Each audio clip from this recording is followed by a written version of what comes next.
আজ বানাচ্ছি ইমলির চাটনি, আপনাদের সঙ্গে শেয়ার করছি।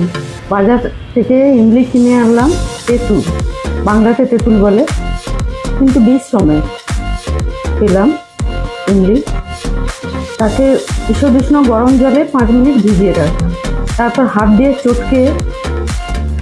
চটকে নিলাম ভালো করে, ছাঁকনিতে ছেঁকে নিলাম, পাল্পটা আলাদা করে দিলাম। তো ফ্রাই প্যানে পাল্পটা নিয়ে নিলাম। পাল্পটা নিয়ে ওর সঙ্গে চিনি দিলাম, গুড় দিলাম, তারপর হিং, বিট লবণ, সাদা লবণ, হ্যাঁ, গুড়, তারপর এইসব দিলাম, লঙ্কা গুঁড়ো ও দিলাম। ঠিক পরিষ্কার করে ভিডিওটা হয়নি, তো এসব দিয়ে তারপর জিরে আর মৌরি ভাজা করে গুঁড়ো করে নিয়েছিলাম। শিলনোড়াতেই গুঁড়ো করেছি আজকে। শিলনোড়াতে গুঁড়ো করে ওর সঙ্গে মিক্স করে দিলাম ভালো করে।